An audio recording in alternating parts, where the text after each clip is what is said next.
Un exemple de la mobilisation pour fabriquer des masques, notamment, qui arrivent toujours au compte-gouttes dans les hôpitaux.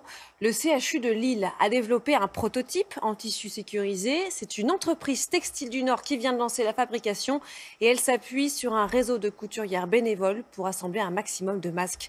Marianne Masse, Emmanuel Kinard. Ils ne se connaissaient pas il y a encore 5 jours. Chef d'entreprise et patron d'hôpital, aujourd'hui ils démarrent une aventure commune, fournir des masques au personnel soignant. C'est vraiment une belle providence. Ouais. Et puis nous, on avait les larmes aux yeux quand on a fermé le maillot pour protéger nos salariés. Et finalement, on a fermé d'une manière très courte parce qu'en moins d'une semaine, nous voilà à fabriquer des masques. D'ordinaire, l'entreprise est spécialisée dans la confection de sous-vêtements. Il aura suffi de quelques coups de fil et de beaucoup de bonne volonté pour démarrer la chaîne ce week-end. Madame, vous êtes revenue travailler quand? Ce matin, à 5 heures, en bénévole. C'est du bénévolat ce que vous faites? Bénévolat, oui. Pour des causes pareilles, on ne regarde pas. On fonce, on vient. Maintenant, on a enfin trouvé les tissus. Les masques produits ici sont destinés au personnel qui ne sont pas directement au contact des malades. Les matières, la composition, tout a été testé et validé par le CHU de Lille. La marque a été déposée.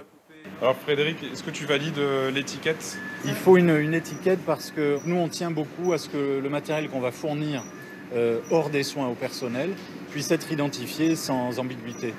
Et par ailleurs, c'est une reconnaissance aussi du travail fantastique de tous ces gens qui nous aident. En plus des personnels volontaires de l'atelier, plus de 10 000 couturières bénévoles se sont inscrites sur un site internet pour apporter leur aide. Dès demain, des centaines de kits vont partir vers les machines à coudre de toute la région. On va les envoyer par boîte qui sont là-bas dans les cartons. C'est un kit en fait complet. En fait, on met 50, on met les élastiques, tout en fait. Les personnes en fait, ils les assemblent. Et après, c'est envoyé directement au CHU par 50 dans les colis. Tous les masques confectionnés seront contrôlés par l'entreprise. L'objectif 3 000 par jour.